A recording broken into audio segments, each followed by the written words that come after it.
ओम शांति। आज बाबा ने कहा, मीठे बच्चे, तुम शांति स्थापन करने के निमित्त हो, इसलिए बहुत बहुत शांति में रहना है। बुद्धि में रहे कि हम बाबा के एडॉप्टेड बच्चे आपस में भाई बहन हैं। प्रश्न है, पूरा समर्पित किसे कहेंगे? उनकी निशानी क्या होगी? उत्तर है, पूरा सरेंडर वो जिनकी बुद्धि में रहता कि हम ईश्वरीय माँ बाप से पलते हैं। बाबा, ये सब कुछ आपका है, आप हमारी पालना करते हो। भल कोई नौकरी आदि करते हैं, लेकिन बुद्धि से समझते हैं कि ये सब बाबा के लिए है। बाबा को मदद करते रहते, उससे इतने बड़े यज्ञ की कारोबार चलती है, सबकी पालना होती है। ऐसे बच्चे भी अर्पण बुद्धि हुए। साथ साथ पद ऊंचा पाने के लिए पढ़ना और पढ़ाना भी है। शरीर निर्वाह अर्थ कर्म करते हुए बेहद के मात पिता को श्वासों श्वास याद करना है। गीत है ओम नमो शिवाय। ओम शांति। ये गीत तो है गायन, बाबा कहते हैं। वास्तव में महिमा सारी है ही ऊंचे से ऊंचे परमात्मा की, जिसको बच्चे जानते हैं और बच्चों द्वारा सारी दुनिया भी जानती है कि मात पिता हमारा वही है। अब तुम मात पिता के साथ कुटुंब में बैठे हो। श्री कृष्ण को तो मात पिता कह नहीं सकते। भल उनके साथ राधे भी हो तो भी उनको माता पिता नहीं कहेंगे, क्योंकि वो तो प्रिंस प्रिंसेस है। शास्त्रों में ये भूल है। अब ये बेहद का बाबा तुमको सभी शास्त्रों का सार बताते हैं। भल इस समय सिर्फ तुम बच्चे सन्मुख बैठे हो, कोई बच्चे भल दूर हैं, परंतु वो भी सुन रहे हैं। वो जानते हैं कि मात पिता हमको सृष्टि के आदि मध्य अंत का राज समझा रहे हैं और सदा सुखी होने का रास्ता, बनाने का रास्ता व युक्ति बता रहे हैं। ये हूबहू घर जैसा है। थोड़े बच्चे तो यहाँ हैं, बहुत तो बाहर हैं। ये है ब्रह्मा मुख वंशावली, नई रचना है। वो हो गई पुरानी रचना। बच्चे जानते हैं कि बाबा हमको सदा सुखी बनाने आए हैं। लौकिक माँ बाप भी बच्चे को बढ़ाकर स्कूल में ले जाते हैं।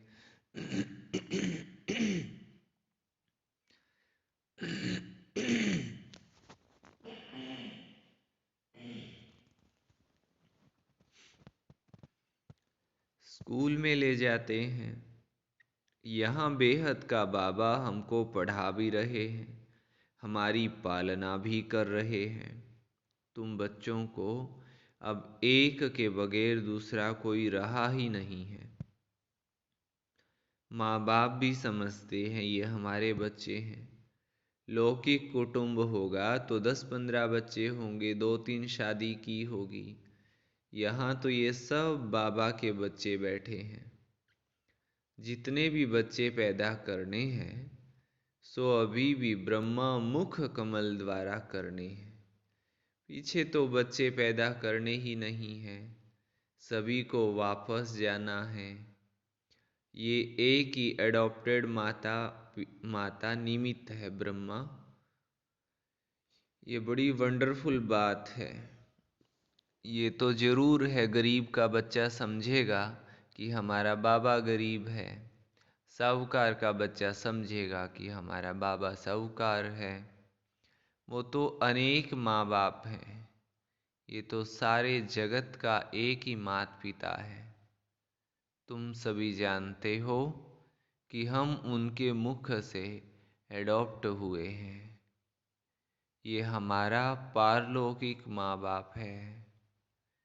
ये आते ही पुरानी सृष्टि में है, जब मनुष्य बहुत बहुत दुखी होते हैं। बच्चे जानते हैं कि हमने इस पारलौकिक माता पिता की गोद ली है। हम सब आपस में भाई बहन हैं। दूसरा कोई हमारा संबंध नहीं है। तो भाई बहन को आपस में बहुत मीठा, रॉयल, पीसफुल, नॉलेजफुल, ब्लिसफुल बनना चाहिए। जबकि तुम शांति स्थापन कर रहे हो, तो तुमको भी बहुत शांति में रहना चाहिए। बच्चों को ये तो बुद्धि में होना चाहिए कि हम पारलौकिक बाप के एडॉप्टेड बच्चे हैं। परम धाम से बाबा आए हैं। वो है ग्रैंड फादर, और ये दादा बड़ा भाई है जो पूरा सरेंडर है। वो समझेंगे हम ईश्वरीय माँ बाप से पलते हैं। बाबा, ये सब कुछ आपका है। आप हमारी पालना करते हो। जो बच्चे अर्पण होते हैं, उनसे सभी की पालना हो जाती है। भल कोई नौकरी करते हैं तो भी समझते हैं कि ये सब कुछ बाबा के लिए है, तो बाबा को भी मदद करते रहते हैं। नहीं तो यज्ञ की कारोबार कैसे चले। राजा रानी को भी माता पिता कहते हैं, परंतु वो फिर भी जिस्मानी माता पिता हुए। राजमाता भी कहते हैं तो राजपिता भी कहते हैं। ये फिर है बेहद के। बच्चे जानते हैं कि हम माता पिता के साथ बैठे हैं। ये भी बच्चे जानते हैं कि हम जितना पढ़ेंगे और पढ़ाएंगे, उतना ऊंचा पद पाएंगे। साथ साथ शरीर निर्वाह अर्थ कर्म भी करना है। ये दादा भी बुजुर्ग है। शिव बाबा को कभी बूढ़ा व जवान नहीं कहेंगे। वो है ही निराकार। ये भी तुम जानते हो कि हम आत्माओं को निराकार बाबा ने अडॉप्ट किया है, और फिर साकार में है ये ब्रह्मा। अहम आत्मा कहती है हमने बाबा को अपना बनाया है। फिर नीचे आओ तो कहेंगे हम भाई बहनों ने ब्रह्मा को अपना बनाया है। शिव बाबा कहते हैं तुम ब्रह्मा द्वारा हमारे ब्रह्मा मुख वंशावली बने हो। ब्रह्मा भी कहते हैं तुम हमारे बच्चे बने हो। तुम ब्राह्मणों की बुद्धि में श्वासों श्वास यही चलेगा कि हमारा ये बाबा है, वो हमारा दादा है। बाबा से जास्ती दादे को याद करते हैं। वो मनुष्य तो बाप से झगड़ा आदि करके भी दादे से प्रॉपर्टी लेते हैं। तुमको भी कोशिश करके बाबा से भी ज़्यादा दादे से वर्षा लेना है। बाबा जब पूछते हैं तो सभी कहते हैं हम नारायण को वरेंगे। कोई कोई नए आते हैं थे, पवित्र नहीं रह सकते, तो वो हाथ नहीं उठा सकते। कह देते माया बड़ी प्रबल है। वो तो कह भी नहीं सकते कि हम श्री नारायण को व श्री लक्ष्मी को वरेंगे। देखो, जब बाबा सन्मुख सुनाते हैं तो कितना खुशी का पारा चढ़ता है। बुद्धि को रिफ्रेश किया जाता है तो नशा चढ़ता है। फिर किसी किसी को वो नशा अस्थाई रहता है, माना सदा वो नशा रहता है। किसी किसी को वो नशा स्थायी रहता है, किसी किसी में कम हो जाता है। बेहद के बाबा को याद करना है, 84 जन्मों को याद करना है, और चक्रवर्ती राजाई को भी याद करना है। जो मानने वाले नहीं होंगे उनको याद नहीं रहेगी। बाप दादा समझ जाते हैं कि बाबा बाबा कहते तो हैं, परंतु सच सच याद करते नहीं हैं, और ना लक्ष्मी नारायण को वरने लायक है, चलन ही ऐसी है। अंतर्यामी बाप हर एक की बुद्धि को समझते हैं। यहाँ शास्त्रों की तो कोई बात ही नहीं है। बाबा ने आकर राजयोग सिखाया है, जिसका नाम गीता रखा है। बाकी तो छोटे मोटे धर्मों वाले सब अपना अपना शास्त्र बना लेते हैं, फिर वो पढ़ते रहते हैं। बाबा शास्त्र नहीं पढ़े हैं, कहते हैं बच्चे मैं तुमको स्वर्ग की राह बताने आया हूँ। तुम जैसे अशरीरी आए थे वैसे ही तुमको जाना है। देह सहित सब इन दुखों के कर्म बंधनों को छोड़ देना है, क्योंकि देह भी दुख देती है ना। बीमारी होगी तो क्लास में आ नहीं सकेंगे, तो ये भी देह का बंधन हो गया। इसमें बुद्धि बड़ी सालिम चाहिए। पहले तो निश्चय चाहिए कि बरोबर बाबा स्वर्ग रास्ता है, अभी तो है नरक। जब कोई मरता है तो कहते हैं स्वर्ग गया, तो जरूर नरक में था ना। परंतु ये तुम अभी समझते हो, क्योंकि तुम्हारी बुद्धि में है स्वर्ग। बाबा रोज रोज नए नए तरीके से समझाते हैं, तो तुम्हारी बुद्धि में अच्छी रीति बैठे। हमारा बेहद का मात पिता है, तो पहले बुद्धि एकदम ऊपर चली जाएगी। फिर कहेंगे इस समय बाबा आबू में है। जैसे यात्रा पर जाते हैं तो बद्रीनाथ का मंदिर ऊपर रहता है, पंडे ले जाते हैं। बद्रीनाथ खुद तो चलने के लिए नहीं आता है, मनुष्य पंडा बनते हैं। यहाँ शिव बाबा खुद आते हैं परम धाम से, कहते हैं हे आत्माएं तुमको ये शरीर छोड़ शिवपुरी चलना है। जहाँ जाना है वो निशाना जरूर याद रहेगा। वो बद्रीनाथ चेतन में आकर बच्चों को साथ ले जाएंगे। ऐसे तो हो नहीं सकता, वो तो यहाँ का रहवासी है। ये परम पिता परमात्मा कहते हैं मैं परम धाम का रहवासी हूँ, तुमको लेने के लिए आया हूँ। ऐसे श्री कृष्ण तो कह नहीं सकते। रुद्र शिव बाबा कहते हैं ये रुद्र यज्ञ रचा हुआ है। शिव बाबा ही हमें ये बात कहते हैं कि मैं बच्चों को वापस घर ले जाने के लिए आया हूँ। ये बात हमें बाबा के अलावा और कोई कह भी नहीं सकते हैं, है ना। विशेष बात है। दुनिया में कहते हैं गुरु हमें ले जाएंगे, परंतु लेकर के तो वो भी नहीं जाते हैं। पीछे अपने चेलों को बिठा देते हैं, शिष्यों को बिठा देते हैं गद्दी,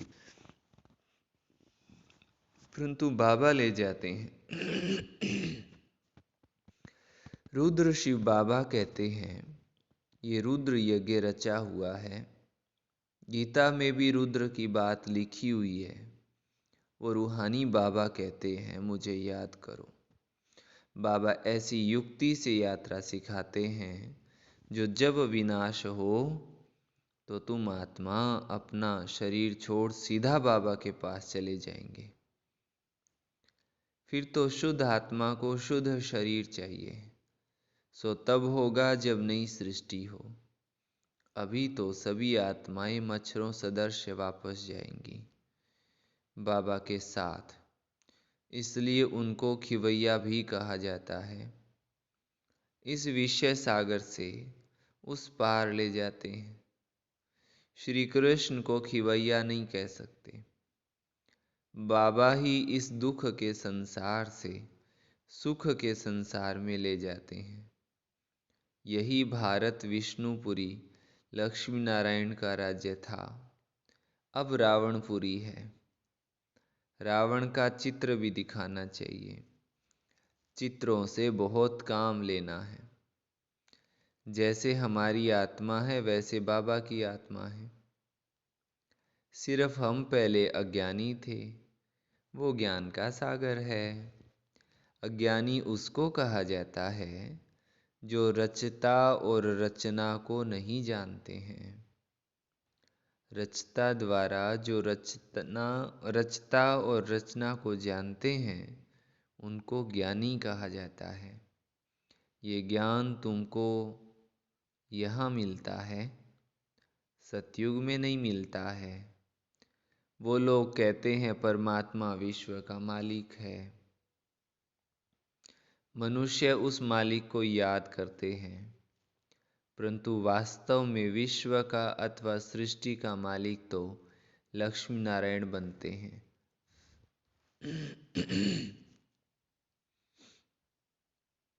निराकार शिव बाबा तो विश्व का मालिक बनता नहीं है। तो उन्होंने पूछना पड़े कि वो मालिक निराकार है या साकार है। निराकार तो साकार सृष्टि का मालिक हो न सके, वो है ब्रह्मांड का मालिक।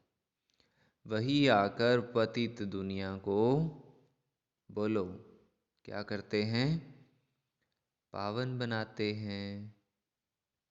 खुद पावन दुनिया का मालिक नहीं बनते हैं, उनका मालिक तो लक्ष्मी नारायण बनते हैं। और बनाने वाला है कौन? बाबा। ये बड़ी गहरी बातें हैं समझने की। हम आत्मा भी जब ब्रह्म तत्व में रहती हैं तो ब्रह्मांड के मालिक हैं। जैसे राजा रानी कहेंगे हम भारत के मालिक हैं, तो प्रजा भी कहेगी हम मालिक हैं। वहाँ रहते तो हैं ना। जैसे बाबा ब्रह्मांड का मालिक है, हम भी मालिक ही ठहरे।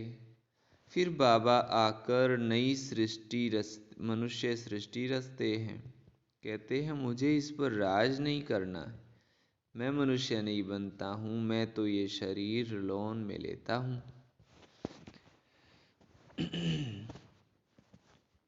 तुमको सृष्टि का मालिक बनाने राजयोग सिखाता हूँ।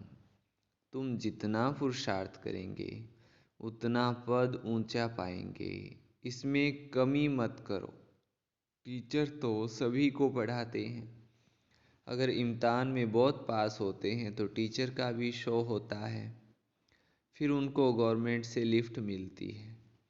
ये भी ऐसे है, जितना अच्छा पढ़ेंगे उतना अच्छा पद मिलेगा। माँ बाप भी खुश होंगे। इम्तिहान में पास होते हैं तो मिठाई बांटते। यहाँ तो तुम रोज मिठाई बांटते हो। फिर जब इम्तिहान में पास हो जाते हो तो सोने के फूलों की वर्षा होती है। तुम्हारे ऊपर कोई आकाश से फूल नहीं गिरेंगे, परंतु तुम एकदम सोने के महलों के मालिक बन जाते हो। ये तो कोई की महिमा करने के लिए सोने के फूल बनाकर उन पर डालते हैं। जैसे दरभंगा का राजा बहुत साहूकार था, उनका बच्चा विलायत गया तो पार्टी दी, बहुत पैसा खर्च किया। उसने सोने के फूल बनाकर वर्षा की थी। इस पर बहुत खर्चा हो गया, बहुत नाम हुआ था। कहते थे देखो भारतवासी कैसे पैसे उड़ाते हैं। तुम तो खुद ही सोने के महलों में जाकर बैठेंगे। तो तुमको कितना नशा रहना चाहिए। बाबा कहते हैं सिर्फ मेरे को और चक्र को याद करो तो तुम्हारा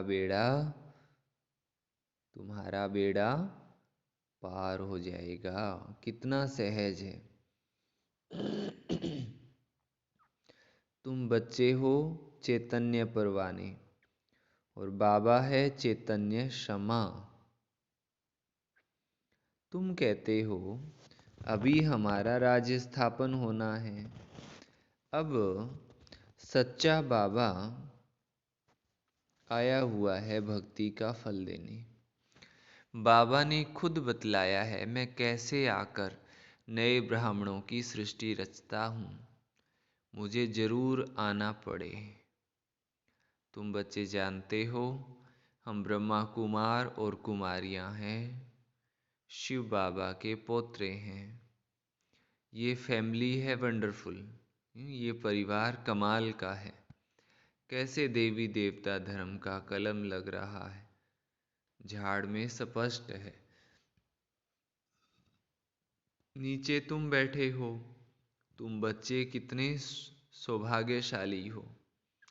परम प्रिय बाबा बैठ समझाते हैं कि मैं आया हूँ तुम बच्चों को रावण की जंजीरों से छुड़ाने। रावण ने तुमको रोगी बना दिया है। अब बाबा कहते हैं मुझे याद करो, अर्थात शिव बाबा को याद करो। इससे तुम्हारी ज्योति जगेगी। फिर तुम उड़ने लायक बन जाएंगे। माया ने सबके पंख तोड़ डाले हैं। अच्छा, मीठे मीठे सिकी लधे बच्चों प्रति माता पिता बाप दादा का याद प्यार और गुड मॉर्निंग। रूहानी बाप की रूहानी बच्चों को नमस्ते। हम रूहानी बच्चों की रूहानी माता पिता बाप दादा को याद प्यार गुड मॉर्निंग और नमस्ते। धारणा के लिए मुख्य सार है फर्स्ट पॉइंट,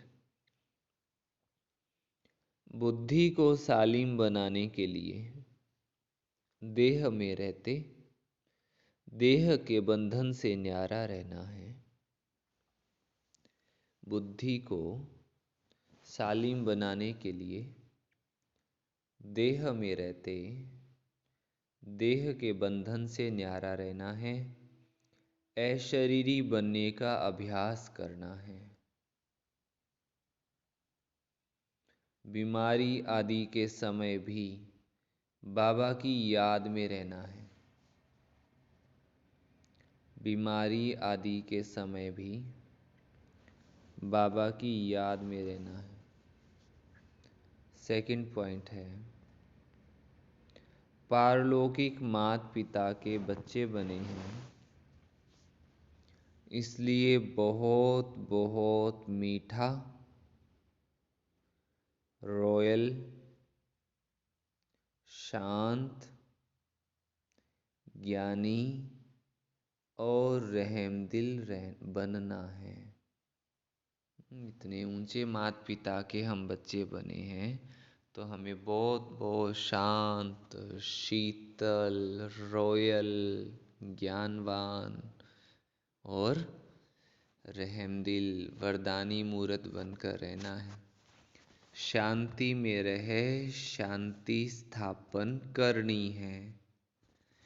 शांति में है शांति स्थापन करनी है। वरदान दिया बाबा ने, रूहानियत के साथ रमणीकता में आने वाले मर्यादा पुरुषोत्तम भव। रूहानियत के साथ रमणीकता में आने वाले मर्यादा पुरुषोत्तम भव। कई बच्चे हंसी मजाक बहुत करते हैं और उसे ही रमणीकता समझते हैं। वैसे रमणीकता का गुण अच्छा माना जाता है, लेकिन व्यक्ति, समय, संगठन और स्थान और वायुमंडल के परमाणु रमणीकता अच्छी लगती है। यदि इन सब बातों में से एक भी बात ठीक नहीं तो रमणीकता भी व्यर्थ की लाइन में गिनी जाएगी। और सर्टिफिकेट फिर क्या मिलेगा कि ये हंसाते बहुत अच्छा है लेकिन बोलते बहुत है। इसलिए हंसी मजाक अच्छा वो है जिसमें रूहानियत हो और उस आत्मा का फायदा हो, सीमा के अंदर बोल हो, तब कहेंगे मर्यादा पुरुषोत्तम। स्लोगन है, सदा स्वस्थ रहना है तो आत्मिक शक्ति को बढ़ाओ। सदा स्वस्थ रहना है तो आत्मिक शक्ति को बढ़ाओ। स्वास्थ्य बिगड़ता है और हमें रहना है स्वस्थ, तो बाबा कहे आत्मिक शक्ति को बढ़ाओ। इससे रिलेटेड मुझे एक उदाहरण भी याद आ गया है। स्वामी विवेकानंद ने अपने किसी शिष्य को पत्र लिखा कि जल्दी दूसरे स्थान पर पहुंचो। तो उस शिष्य के साथी शिष्य ने स्वामी जी को वापस पत्र लिखा कि उसकी तबीयत बहुत खराब है। तो स्वामी जी को बहुत बुरा लगा। उन्होंने फिर उस पत्र का जवाब लिखकर भेजा कि अरे ये क्या कहते हो कि तबीयत बहुत खराब है। धुन लगा दो, आई एम सोल, माना मैं आत्मा हूँ, मैं आत्मा हूँ, ये सारी तबीयतें ठीक हो जाएंगी। जब ये धुन लगा देते हैं कि मैं आत्मा हूँ, मैं आत्मा हूँ, तो फिर शरीर चाहे कैसा भी हो उसको आत्मा मेंटेन कर लेती है और वो शरीर को चला सकती है। ये खास बात बाबा ने आज हमें समझाई है कि सदा स्वस्थ रहना है तो आत्मिक स्थिति में रहो। दूसरा बाबा ने कहा इतने ऊंचे बाप के बच्चे बने हैं तो बहुत शांति में रहना है, रॉयल्टी से। और बाबा ने ये भी समझाया कि भल कोई नौकरी करते हैं लेकिन वो हैं तो बाबा के ही ना। अगर बुद्धि से समझते हैं कि ये सब कुछ बाबा का है तो बाबा ने कहा वो भी जैसे अर्पणमय हो गई। लेकिन जो बुद्धि से ऐसा समझते हैं तो वो ही ऐसा हो सकते हैं। और बुद्धि में सदा ये नशा चढ़ा रहना चाहिए। 84 जन्मों को याद करना है, चक्रवर्ती राजाई को भी याद करना है। सच सच बाबा की अभी हम याद में रहते हैं। तो ये थी आज की मुरली। अच्छा, सभी को ओम शांति।